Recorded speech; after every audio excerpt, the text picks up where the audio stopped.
All right, good afternoon, ladies and gentlemen, and welcome back to the recap. Michael D'Angelo, joined as always by my partner in crime, El Comandante Daryl Ortiz, on the road to Elimination Chamber next Saturday already. And rounding out the field for the Chamber matches has kind of been the theme for both Raw and SmackDown, but I felt like kind of a light week, I will say, from my perspective, Big D. I was just checking my match notes, and it's like we literally on Raw only had 4 matches for a 2-hour show. And it was about 2 hours and 20 minutes, probably. Like they've been averaging like 2.5, close to 2.5 hours. But there's a lot of promo stuff, and same thing on SmackDown. SmackDown's still a 3-hour show now, so I always go back to I prefer the 2-hour type format of SmackDown. I do. I feel like the 3-hour show just drags because it's not because they don't have the talent. I think a lot of it is because they are trying to like fit the way they've always done stories and shows into a 3-hour block, and now they have to like expand it. And I think that's where they're so used to having to run it in a tight window that now it's like their solution to it just seems to be like, let's just draw everything out, and everything just feels longer. So they draw everything out, but they also my thing is, for a 3-hour show, I would expect to see a lot of wrestling. Yeah, you still see tons of commercial breaks during the matches and backstage segments. But and the other part about that too, which is when they're doing their walkouts, it'll always be like the commercial break. The first person will walk out for like the triple threat, and then to go to commercial, come back from commercial break. We're still on the first person's walkout. They've just been hanging out in the ring for 3 minutes, like with the music going, and then you have to watch all 3 entrances. And then like 30 seconds of wrestling, and then they go to commercials. Like, just cut somebody's walkout out. Like, what is more important, watching somebody do this long, elaborate walk down to the ring, or actually getting to see the match? So they don't prioritize that very well, especially since they've got 3 hours. You can show a lot more actual wrestling, but the thing that always gets like on the chopping block as far as time goes is having actual wrestling. So, but highlights from Raw, Big D. Yeah. So speaking of entrances, the Usos were making theirs to start out the show. So you know how that goes. But they were interrupted because the Vision hijacked it immediately. And Paul Heyman trying to address the crowd, obviously massive boos. Paul Heyman is great at that. He was just adapting well. You had Logan Paul bragging about his Pokemon card, which is whatever. He sold the Pokemon card. Like I didn't 16 million. Yeah. I didn't catch that until like a commentary. They started mentioning it a lot to try to explain that. And I was like, really? Okay, cool. There's a sucker born every minute. And then one of them paid $16 million for a Pokemon card. I mean, I don't get me wrong. I love anime and collecting and stuff. And I'm just like, okay, that's cool. But the average wrestling fan probably doesn't understand what's going on. Or not that we don't understand. We don't care. We don't care, but I get it. But after that, of course, we had LA Knight come out, Adam, and they were back and forth. LA Knight proposed a 6-man tag because he was ready to fight. The Usos were ready to fight. What made me laugh on this was they said that, and Adam Pearce made it official, and then the Usos were like, "All right, cool, like start the music now. We're gonna do our entrance," and it was like they just did their entrance anyway. Vision ended up still got to get it in. Doesn't matter. Yeah, Vision ended up winning, but again, they still got attacked by the Masked Man at the finish, and it's hard to kind of take them serious as a top heel faction when they keep getting undercut like that. But because I guess I keep comparing them to like the Bloodline with Heyman, and I know like the Bloodline always seemed like a more formidable stable, but I feel like this version of the Vision without Seth Rollins and without Braun Breaker, they're kind of becoming more of like a mid-card stable, which I'm kind of worried about. But we'll see what happens with that. What were your thoughts on that opening match? Yeah, I mean, it was fine. Like it's always funny when there's like multiple impromptu matches that happen on shows, which makes me always feel like, wait a minute, the general manager didn't have any plans. Like, how does he have so much room on his show that he can do impromptu opening matches and impromptu main events? And they do it a lot more on SmackDown too. That's mostly Nick Aldis going, hey, I think this is a good idea. But the match itself was fine. You had another Masked Man appearance where he stomped on Logan Paul, which it's like that's the continuation of who is this Masked Man, which I'm sure I feel like it's not going to be Seth Rollins. I'm not sure who they're going to introduce here. It's Grayson Waller. I know it'd be hilarious if it was Grayson Waller. Actually, that's what would be great about it. Somebody online did point out though that the Masked Man has not attacked Bronson Reed yet. That he's attacked everybody else, and then Bronson Reed did this whole "I'm going to deal with them right now," and they were like, is he affiliated with Bronson Reed somehow? That would kind of come out of nowhere, but it is true. Like it hasn't happened. That is true. I didn't think about that. Yeah. And he has singled out like everybody but Bronson Reed. Although I would say if you're going to be a masked man jumping somebody in that group, Bronson Reed's probably the last one that you want to jump. That's the last person I'd probably go after, honestly. Yeah. Besides Braun Breaker. Yeah, besides Braun Breaker, but it's like Bronson Reed, who's an absolute beast of a man. Yeah, no, thank you. I think that makes sense, but who knows? Maybe there's something there too. Well, speaking of that, we had a mystery crate show up backstage that says do not open until 2/28/26, which obviously is the Elimination Chamber date. So that's probably going to be either the reveal of the masked man, or maybe they're going to have a surprise entrance to the Elimination Chamber, and that's who it's going to be. But I have a feeling it's going to be some kind of mystery opponent for somebody, and I'm excited for it. It's kind of cheesy, but I like it. I like that because it kind of makes you like, okay, what is that thing going on here? It's one thing we can't predict yet. The theories are running rampant online. Everyone's saying from Seth Rollins to Jericho to all kinds of people in there. We don't know who it's going to be, but I thought that's a nice little wrestling magic moment that I enjoy. Yeah, well, it's going to be interesting because I'm like, it can't technically be a person, because that person would be dead because he's been trapped in a shipping crate for weeks. They're just mailing him back and forth to the shows. I mean, I guess they can figuratively do whatever they want because it showed up on SmackDown. I thought it was funny that Adam Pearce was like, send it over to SmackDown, let them deal with it. And then Nick Aldis gets in and goes, send it back to Raw, let him deal with it. And it's like they're going back and forth, and I'm like, okay. And then on SmackDown, you had the whole Johnny Gargano on top of the crate pass out. That was great. Which was so ridiculous, but it was just like, okay, I don't know how the crate's so big. Yeah, and he's like up on the top, just like basically doing a flank across the top, like passed out, which is been the weirdest gimmick with him. Yeah, kind of going forward because he's so traumatized by losing the mask that he took from Axiom that it got a chuckle out of me to see him up on top of the crate. So if anything, just using it as a prop for that was funny. I don't know. It would be cool if it was like you opened it and it was like a countdown clock, like when Chris Jericho first came. Yeah. And it was counting down like the final seconds. Yeah. And then he came out. Like that would be cool. But I don't know. We'll see. We'll see what ends up happening. I heard some things about Jericho's contract, like he wasn't officially out of his AEW contract yet. Or that's why he was in that Rumble. No compete, and so that's why he was in the Rumble. So we'll see. It'd be cool if it was Jericho. I hope it's not going to be like a letdown of like the gobbledygooker. The gobbledygooker. Yeah. That's what, for kids who don't remember that, go look it up. Because the biggest disappointment in WWE history. I don't know. I feel like Triple H maybe trying to compete for that. He's like, yeah, you know, hold my beer. I can do worse than this. We'll see what's in the crate next week. It's coming on Saturday. It's the Chicago Bulls mascot. No, I'm just kidding. Yeah, exactly. All right. So after that, we actually had another backstage segment with Obafemi being offered a contract. Of course, Adam Pearce telling him it's going to be a great thing. Obafemi said he needs time to think it over.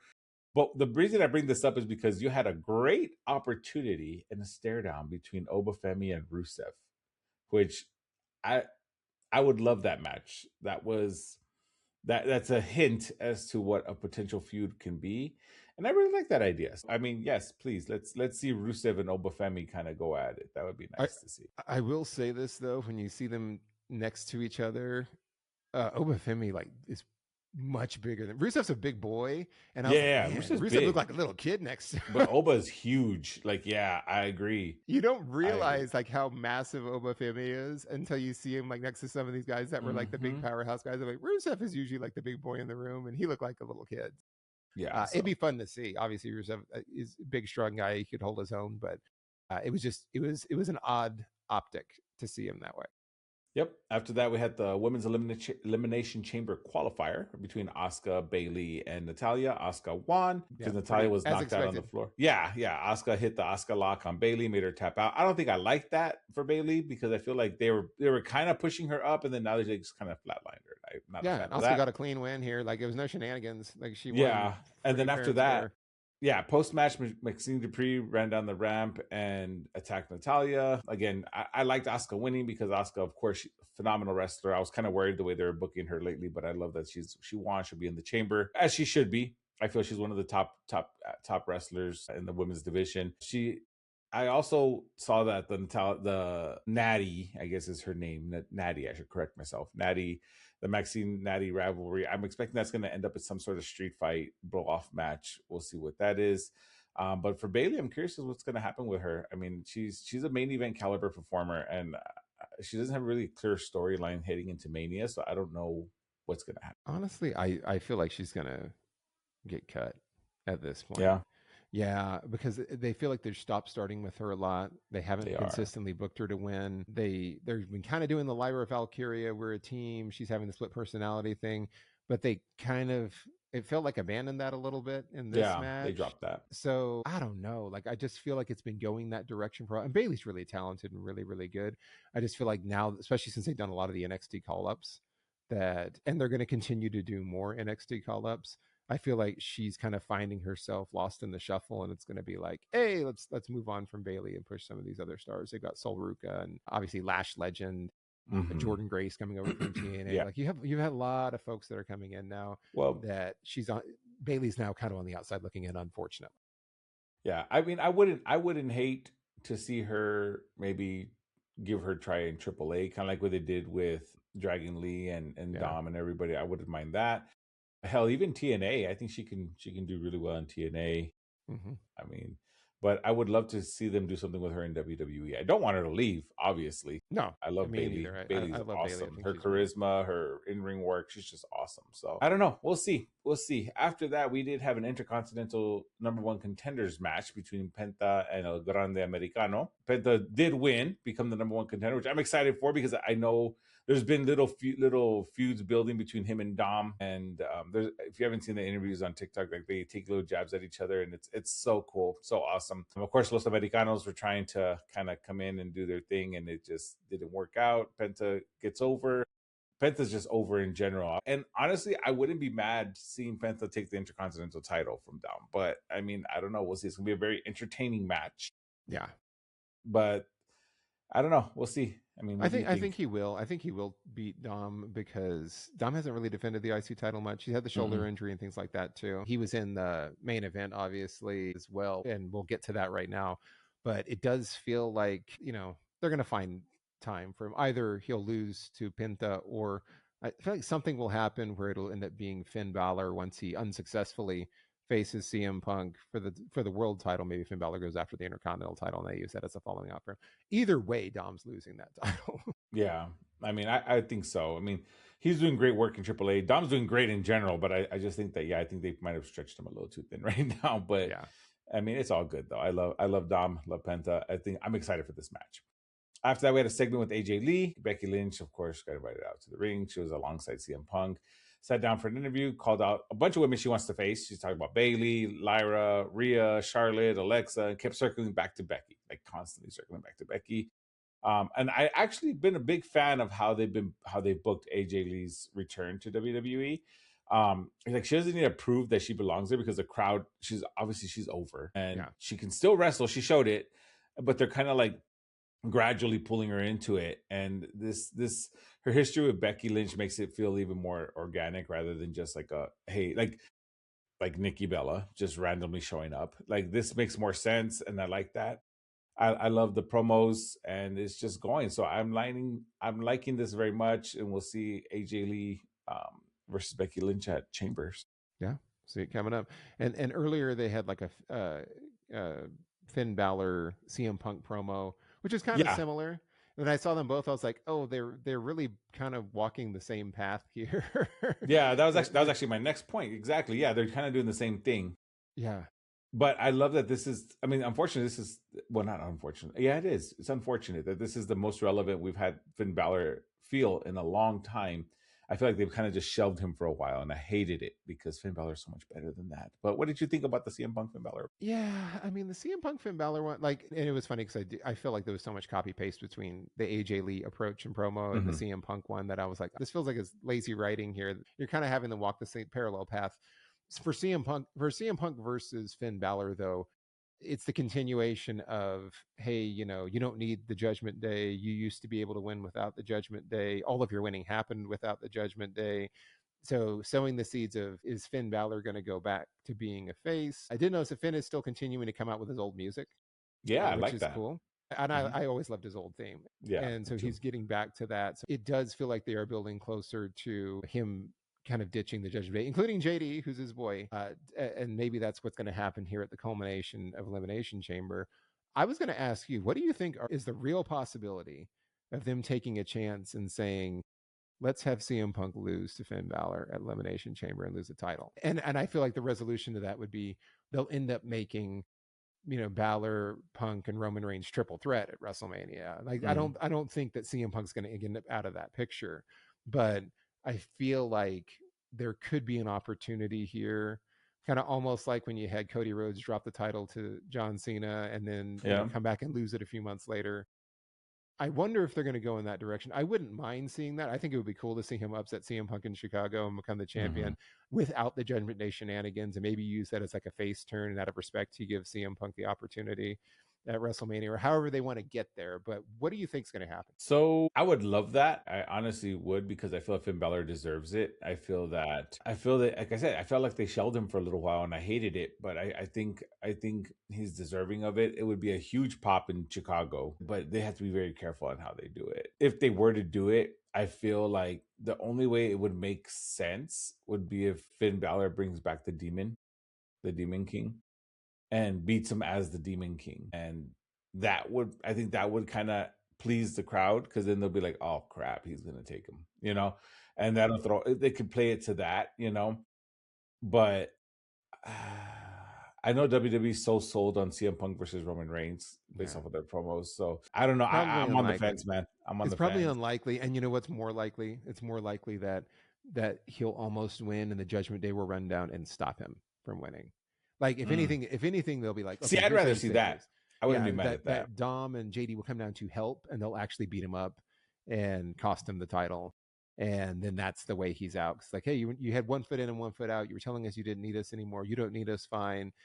Almost like they did with Damian Priest, where Finn turned on him. That this will be kind of Dom's moment to turn on him.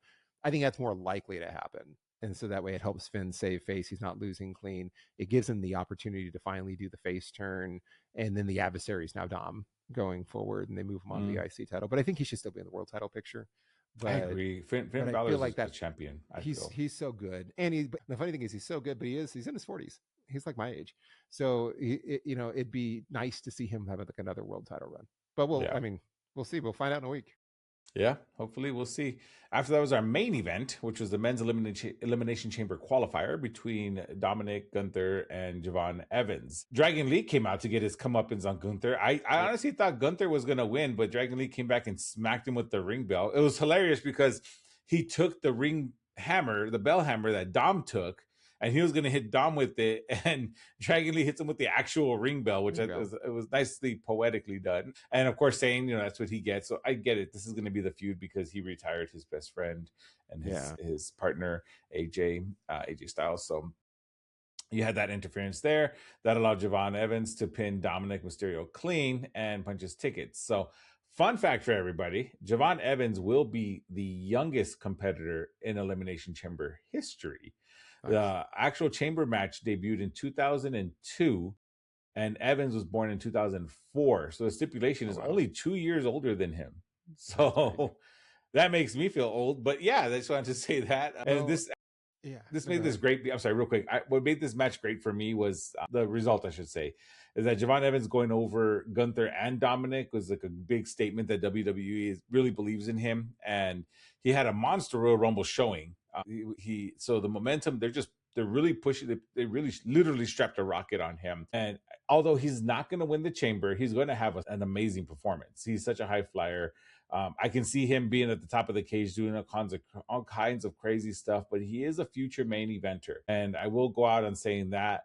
And of course, we're going to have Dragon Lee and Gunther feud relit, and that's gonna go down its path. But yeah. No, I mean, this was a good choice. I mean, Javon, like, you need somebody who's like a high flyer to do some wild spots in the elimination chamber, and then Javon Evans is like the ultimate person that you could do for that. He's clearly not going to win the chamber match, but he's going to have some crazy. You know, I can already see there's going to be some OG cutter from the top of the climb up the side of the chamber and leap off. Yeah. Who knows? He might try an OG cutter and then get hit by the OG Randy Orton with a RKO out of nowhere. Yeah. Like, you're going to see some wild stuff. And so that's going to be great. It was somewhat of a surprising upset because I think Gunther was kind of like the logical choice that you would think. Yeah. That's who I thought was going to win. Which I thought he was going to win too. So this was a good surprise and a welcome surprise, but it also, because of the way that it's written and the way that WWE writers like to copy paste, it made a tell for SmackDown, where I was like, okay, you had a big upset, but was considered an upset, and then you had another big upset on SmackDown. Yeah, in we'll the talk about women's that one match. here in a sec. Yeah, Yeah. we'll talk about it in a second. But it ruined it for me because as I was going into that match, I was like, huh, they tend to like copy paste every single week. So Kiana James, Yeah, and exactly. sure enough, like I was able to call it for that. Which WWE break those up on different weeks. Like you don't have to run the upsets bump the same week on Actually both catch us shows. off guard twice, please, not just once. It's like just try just a little bit. But this was really, really good. It was an excellent main event. My match of the night, really. So it was a fun one. I agree. And so that was essentially Raw. They did announce for next week they're going to have the Women's Elimination Chamber qualifier to fill the final slot between Io, Raquel, and Kairi Sane. That should be a great match. The men's final spot. Actually, I'm sorry. The women's, is it the final spot? Yes, it should be the final spot. Yeah. Yeah. The men's final spot is going to be Bronson Reed, Jey Uso, and El Grande Americano. I'd be surprised. I don't know. I would think Bronson Reed's going to win, but I think the masked man is going to enter. That's where you're going to have the masked man come in and take out Bronson, and you're going to have Jey Uso pick up the win on that one because it's Jey Uso. They also announced a tribute to AJ Styles because they're going to be in Atlanta, which is his home state, in Georgia. That's his home state. I was going to ask you about that too because I'm like, it's a tribute to AJ Styles. It's the theme for Monday night. Yes. And are we going to get AJ Styles making his announcement that he's going to TNA? I think so. I'd rather he just like hang it up and be like, no, for reals, it's over. Like that. I'm not. I refuse. I need to see him retire in TNA because that's where he started. That's how he literally built TNA. So I want to see him do that. But it's one of those things where it would be, for me, it would be the nice contrast of you had the long drawn out march of John Cena, like telegraphing it's going to be a year and then making the whole year about him because that's what John Cena does. You know, I love John Cena, but he's all about selling himself versus AJ Styles, who kind of did everything for the business and poured himself into it. So it would be a nice contrast for him to say like, no, like I'm done. This was it. I came full circle, debuted at the Royal Rumble for WWE, left at the Royal Rumble for WWE 10 years later. It's been a full career. I was sincere about spending more time with my family. Peace. And then leaves. Like, I'd actually respect that.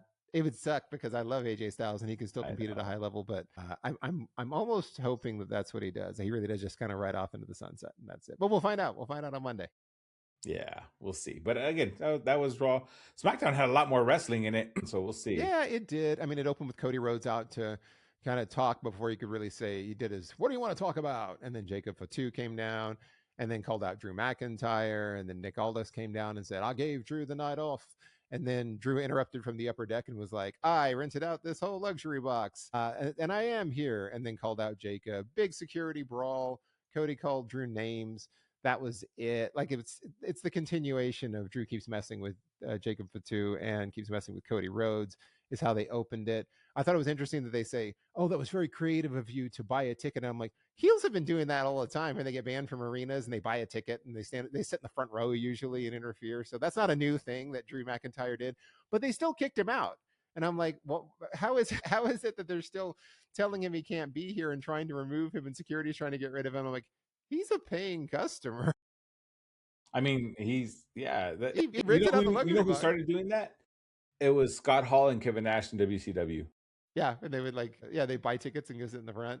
And they're sitting in the front row and they're like, oh, we got tickets. Like, that was so great. But yes, that was great. Kids, that's where it came from. But yeah, I didn't understand how they were trying to say that he couldn't be there. I was like, no, he totally can be there. He hadn't done anything wrong. He's just renting a seat. And then after this, we had the first match of the night, which is Ilya Dragunov versus Tama Tonga. And, obviously you got interference from the MFTs.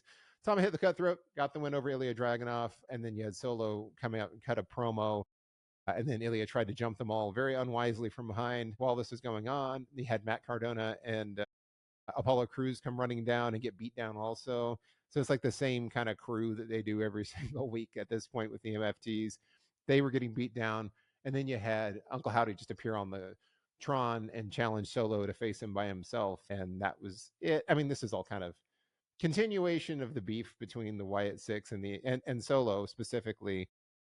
Really around the lantern thing, but it's kind of lost some steam for me. Like, I feel like they should just get this moving forward and move on. I don't know if they've have they booked the match for next week or is it booked for Elimination? I think it's booked for next week. Let me see here. The SmackDown one. Let me see.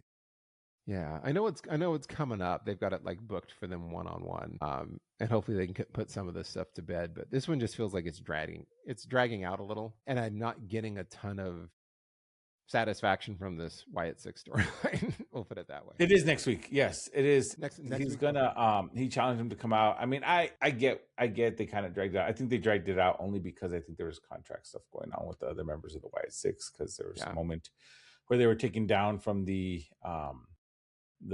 active roster page on WWE.com. So I think that's where it was kind of like we weren't sure, but I think we'll see what happens. I'm hoping. I mean, I would love to see Uncle Howdy pick up a victory, but because it's WWE and Solo and his family, there was very good possibilities. Yeah, it's a good possibility, but we'll see. After this, Jade Cargill just came down to basically say, whoever faces her at WrestleMania is going to lose, peace, and then walked out. Like, it was a very short promo from Jade. And it was really done so that she could cross paths with Charlotte, as Charlotte was walking down to be part of the Elimination Chamber. So they faced off for like the 100th time and stared at each other. I guess Triple H will call this long-term storytelling, but just having them bump into each other in the hallway and mad dog each other is all the storytelling that they've done so far. And then this led into Charlotte Flair versus Nia Jax versus Kiana James for the Elimination Chamber qualifier. And as I said earlier, after seeing Javon Evans with his upset, I was like, I'm betting Kiana James will probably win here, and Charlotte won't move on, and Nia Jax won't move on, because so far they had rounded out the field. It was like all, former world champion, big superstars for both rosters, and they needed to get more, for lack of a better term, like cannon fodder people in there. And sure enough, you had Kiana James get a surprise roll up. Kiana James obviously is very talented. She's a good wrestler. I think she can have some good spots in the Rumble in the Elimination Chamber match as well.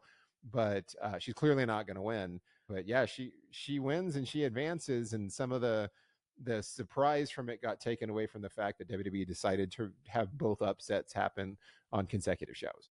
Yeah, but you know what? I tip my hat to Kiana for the finish. That was a very creative way to get the victory and slide in under the figure 8 and just pull her arms out and pin her crucifix down. That was great. Like I normally don't like the roll up, but that was very creative and a great way to do it. So I actually like that. That was cool. Yeah, it was well done, and she had some good spots. She picked up Nia Jax on her shoulders like pretty effortlessly at one point. Like, Kiana can do some stuff, and obviously not to the same bouncy level of Javon Evans, but she'll do really well in the women's chamber match. It'll be fun. And then after this, we had more shenanigans with Kit Wilson and Obafemi. It was a funny segment where Kit basically was just trying to walk back all of his toxic comments and wrote Obafemi a poem. And then when Oba asked for more poems, he had to go to his old material, which was all mocking Obafemi. And then they just had a squash match, essentially. But this was fun. It was fun. It was a good cleanser. Time. Yeah. Like they can't all be 5-star matches, but this one was a lot of fun. Continues with Obafemi just running through people, which, like I said, at this point he should be running through everybody. So this was cool. But then you had him run in backstage as well. I was like, who did he run into backstage on SmackDown? It was, my God, I gotta pull it up here. Well, he's having run-ins with everybody because he hasn't officially signed anywhere yet. Yeah, he hasn't signed anywhere, but they said, oh, The Miz. With The Miz. The Miz was trying to manage him and was like trying to, and he was like, yeah, he's like, I can show you the ropes. He's like, show me the ropes. He's like, okay, let me go talk to Nick Aldis. And he's like, all right. And then he's like, wait, no, not a match. So I love that. So that's going to be. And then after this, we already talked about the mystery box segment earlier. So we had the mystery box segment and Johnny Gargano laid out on top of it. And then we got Tiffany Stratton versus Alba Fire, which is kind of like a revenge match, since Tiffany Stratton broke Chelsea Green's leg or ankle or however they want to phrase it. Chelsea Green came out ringside in the wheelchair, which it was always a level 10 fracture or break. Yeah, level 10. Like, she's and she really is legitimately injured. This is fun. I like the fact that they're doing the whole Chelsea Green comedy exaggeration thing, because at one point she got up out of the wheelchair to like get away, even though she clearly didn't need the wheelchair. Yeah. And there was one, Joe Tessitore made like one comment that actually made me laugh, where he's like, much like when you see a line of wheelchairs when you're disembarking a plane at the airport, you question its validity. It's like, oh geez, Joe, you're really going for it there. Somebody's upset. I know. I'm like, man, he's not happy about. Ain't happy about that. I don't know if I would have gone there, but this one was a fun match. Tiffany, of course, won. She was going to beat Alba Fire. And then you had My favorite gaslighting Cody Rhodes gaslighting people for the week was Cody and Sammy backstage. So, Cody said Sammy had nothing to be ashamed of. And then he's like, yeah, I've got nothing to be ashamed of. And Cody, you should be ashamed of what you did to me, which Valid is true. Point. Which is exactly what I said last time. And then Cody, like, world-class gaslighter, is like, well, that's just your perspective. It was all chaos. It wasn't like that at all. It was like that, though. It was totally like that. Yeah, it was 100% like that. And that the whole time, I'm like, that was funny was that the crowd was like on Sammy's side, and they were kind of booing Cody because this is so obvious. Like, you can't play this off as not have just being a total heel move where he took advantage. And then they argue, and then Cody ends up taking off, and then Sammy runs after him and goes, I'm sorry, Cody, I'm sorry, you're right. And then the crowd starts booing. Yes. And they're like booing Sammy, and you hear somebody yell, you suck, Sammy. And I'm like, yeah, I heard that. And I was like with it, like, dude, like, what are you doing here? And again, I will go back to this is the hill that I'm going to die on. Cody Rhodes has been a heel for months. Mm-hmm. And he's definitely a heel here. He's something wrong. And the fact that he's over here trying to pretend that this was all incidental and he didn't, it was just the chaos. I don't know what happened. And I'm like, no, you did him dirty and you're lying about it. And he did get Sammy to turn and be the one apologizing, which was ridiculous. But this was my favorite segment of the night because it just kind of reinforced the fact that Cody Rhodes is totally a heel. Yeah, I agree. And I'm okay with that. I have been saying, let's make Cody heel. Let's let him just, ride out with it. But I mean, we'll see when that happens, though. When the official heel turn happens, even though he's been a heel forever. And then we had Elimination Chamber, Carmelo Hayes versus Damian Priest versus Trick Williams, which I figured Trick Williams would win this one because they are pushing him really, really hard. And of course he did. He hit the trick shot on Damian Priest, got the win. He advanced, clean win. There were moments where I was thinking, are they going to let Carmelo Hayes do this? But it was like, no, Trick Williams, they're clearly really trying to give him the shine. He'll be great in the Elimination Chamber match. He's not going to win, but he will be great in the Elimination Chamber match. Yeah. I think it makes sense, but it was a really good match. Yeah, I agree. I enjoyed this match very much.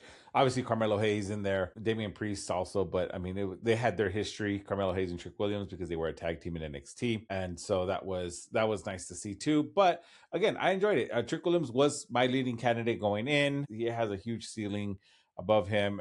Chamber is going to be his, I think, a high profile proving ground, so to speak, for him. Just because it's the Chamber match. It's going to be his first one. I feel I could see him making it to like the final area, like the final, like the before, like being one of the final 2 or 3. One of the final 2 or 3. I could see that happening because they've been very, not that they've been protecting him, but they've been very they've been handling him very carefully since his NXT run, and they're not rushing his build, which I like, because sometimes you get, when that happens in NXT, they push him over to the main roster and just boom, right away, and then something happens. And so here they're just gradually. I like the way they're building him. I like the tempo. I like the pace. I don't think he wins Chamber. If he does, that's his coronation, and they're probably just rushing it. But I don't see him. Cody's totally winning Chamber. Yeah, I'm pretty sure Cody's going to win the Chamber. Yeah, I have a very hard time, unless they're going to have Drew McIntyre break into the Chamber and stop him, because that's the only way they've been doing things now, which I think is somewhat unlikely. I think Cody's winning. Yeah, but Trick Williams will have a great showing for sure. Yeah. And then after this, we got Rhea Ripley versus Julia in what seemed very unnecessary.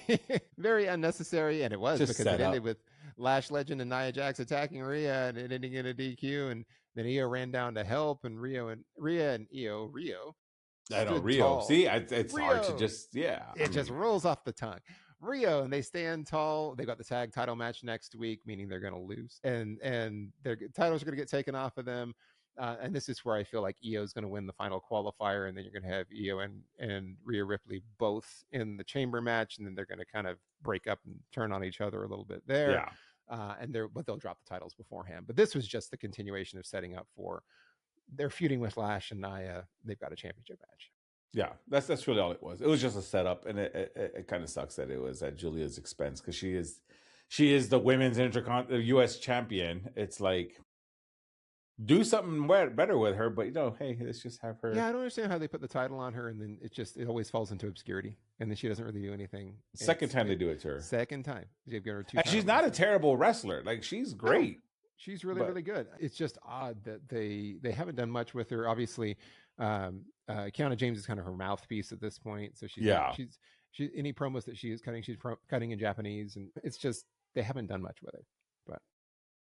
And then our main event was the impromptu Randy Orton versus Aleister Black match that got set up earlier in the night. Again, I'm not sure how Nick Aldis didn't have a main event scheduled, but apparently one fell into his lap. This one was fine, but it ended with Drew McIntyre running out and then hitting Orton with his title and running away, and Aleister Black hitting the Black Mass and then getting a pin. And again, felt a little unnecessary. I'm guessing Drew attacked Randy because he's in the chamber match. I guess that's the reason. Yeah, he's just attacking everyone that's in the chamber match apparently at this point.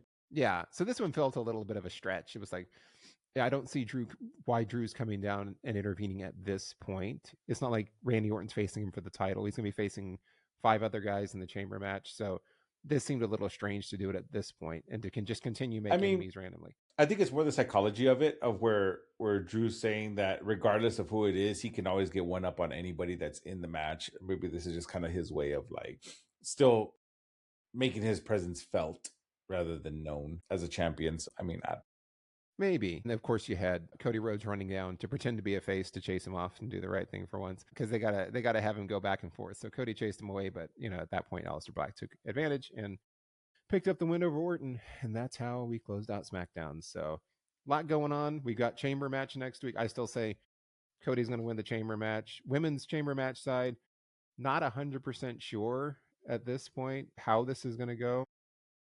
I almost wish it would be Io Sky winning over Rhea Ripley, and then they just break them up. Yeah, but we'll see. I feel like. Sorry, back to the chamber match though with Cody.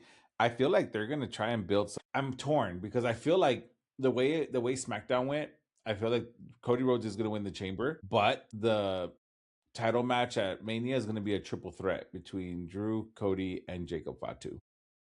Yeah, well, I think we're gonna get a triple threat match at Mania for one of the titles. And that's going to be the one. That's going to be the one. I also think that the crate's going to be the Masked Attacker's identity reveal, which will be Seth Rollins, because the pop will be enormous because you're doing it in CM Punk's hometown. Yeah, that would be awesome. But we'll see. There you go. I'm telling you, I'm still saying the Gobbledygooker 2.0 is in that crate. He's going to run down and ruin the chamber match for everyone. I'm just kidding. We'll see. We'll see what it ends up being, but. That's what we got for this week, everybody. Don't forget to like, share, and subscribe. Leave your comments, whether you agree with us, disagree with us, or just want to talk about wrestling. We always love to hear from you. And that's what we got for this week. We'll see you next week with our chamber recap. And until then, I've been Michael D'Angelo. He's been El Comandante Daryl Ortiz. Have a great week, everyone.